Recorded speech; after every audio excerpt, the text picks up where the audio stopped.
చేసేటటువంటి ఒక పవిత్రమైన సంస్కృతి మన తెలంగాణ రాష్ట్రంలో ఉంటుంది.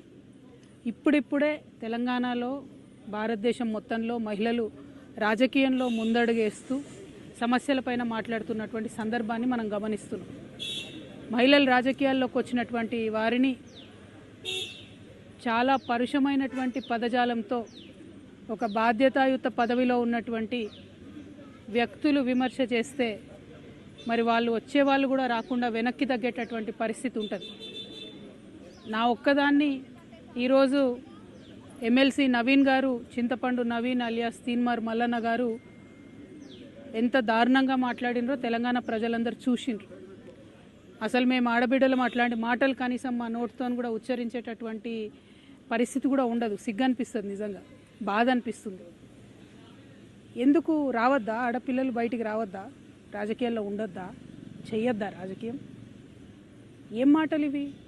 అంశం మీద మాట్లాడాలనుకుంటే, ఇష్యూ మీద మాట్లాడాలనుకుంటే ఇష్యూ బేస్డ్ మీద మాట్లాడండి.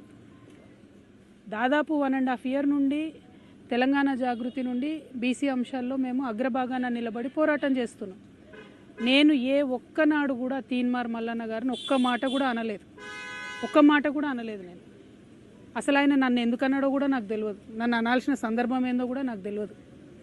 సరే, ఆయనకి ఏం కోపం ఉందో లేకపోతే ఎవరన్నా ప్రేరేపించిండ్రో ఎందుకన్నారో నాకు తెలియదు. తీన్మార్ మల్లన్న గారిని మాత్రం నేను ఒకటి రిక్వెస్ట్ చేస్తూ ఉన్నా. మీరు బీసీ బిడ్డ కాబట్టి ఏది పడితే అది మాట్లాడితే చెల్లిపోతుందంటే కరెక్ట్ కాదు. గుర్తుపెట్టుకోండి మల్లన్న గారు, తెలంగాణ ప్రజలు ఎక్కువ కాలం పరుష పదజాలాన్ని సహించరు. మీరు ఎటు పడితే అటు మాట్లాడితే చూసుకుంటే ఎవరు ఊరుకోరు. మీరు మాట్లాడిన దానికి డెఫినెట్గా ఆవేశం వచ్చి మా కార్యకర్తలు, మా నాయకులు ప్రజాస్వామ్యబద్ధంగా ప్రొటెస్ట్ చేయడానికి వచ్చారు. అయితే మీరు కాల్పులు జరుపుతారా? సామాన్య ప్రజల మీద కాల్పులు జరిపేంత అంత క్రూరత్వం ఎందుకు? ఏంది ఇది? ఏం వైఖరి ఇది? ఏం వైపరీత్యం ఇది? ఎందుకోసం చేస్తున్నారు ఇట్లా మీరు? అంటే ఒక ఆడబిడ్డను ఎంత మాట పడితే అంత మాట అనేసి ఇది తెలంగాణ పదజాలం గిట్లనే ఉంటుంది గట్లనే ఉంటుంది అని అంటే ఇది మీ టీవీ కాదు, మీరు మేకప్ వేసుకొని వేసే డ్రామా కాదు. ఇది రాజకీయము, ఇది ప్రజాస్వామ్యము. ఇందులో అనేక మంది ప్రజల యొక్క జీవితాలు ముడిపడి ఉన్నాయి. అరే, తెలంగాణ జాగృతి ఎన్నో కార్యక్రమాలు చేసింది. అందులో బీసీ ఉద్యమం ఒక భాగం మాత్రమే. ఇంకా చాలా కార్యక్రమాలు చేస్తాం, ఇంకా బలంగా పోరాటం చేస్తాం. ఎందుకోసం మీకు ఇంత దుగ్ధ? ఎందుకోసం? ఒక ఆడబిడ్డ రోడ్డు మీద నిలబడి ప్రశ్నిస్తే తట్టుకోలేకపోతున్నారా?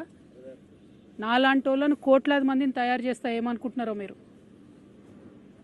మేము అనుకుంటే, ఆడబిడ్డలు అనుకుంటే కనీసం ఇంట్లోకి వెళ్ళి బయటకు వెళ్ళలేరు. మీరు ఆలోచన చేసుకోవాలి. మల్లన్న గారు, ఎవరి కోసం మాట్లాడుతున్నారు మీరు? నేను ఇవాళ రాష్ట్ర ముఖ్యమంత్రి గారిని కూడా అడుగుతున్నా.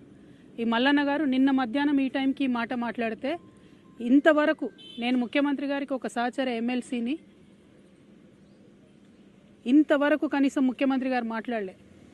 ఆ రోజు వారి కుటుంబ సభ్యుల మీద మాట్లాడితే 2 ఆడపిల్లల్ని, యూట్యూబర్స్ని, జూనియర్ జర్నలిస్టులని పట్టుకపోయి మీరు జైల్లో పెడతారా? ముఖ్యమంత్రి గారు, నేను మిమ్మల్ని డిమాండ్ చేస్తూ ఉన్నా, మీరు తక్షణమే మల్లన్న గారిని అరెస్ట్ చేయకపోతే మల్లన్న గారితో ఈ మాటలు మాట్లాడించింది మీరే అని కూడా తెలంగాణ ఆడబిడ్డలు అందరూ అనుకునేటటువంటి పరిస్థితి వస్తుంది. మీ కుటుంబానికి ఒక న్యాయం, తెలంగాణ ఆడబిడ్డలందరికీ ఇంకో న్యాయం ఉంటుందా? ఎంత ఆవేదనగా మాట్లాడినారు ఆ రోజు అసెంబ్లీలో ముఖ్యమంత్రి గారు. మా ఆడబిడ్డలు అంటారా, మా కుటుంబాన్ని అంటారా అని. ఇవాళ నేను తెలంగాణ ఆడబిడ్డను కాదా? తెలంగాణ ఉద్యమంలో పనిచేయలేదా? తెలంగాణ బీసీల కోసం పనిచేస్తలేనా? తెలంగాణ అసెంబ్లీలో అంబేద్కర్ బొమ్మ పెట్టాలని దీక్ష చేయలేదా? ఎన్ని పనులు చేసినాం.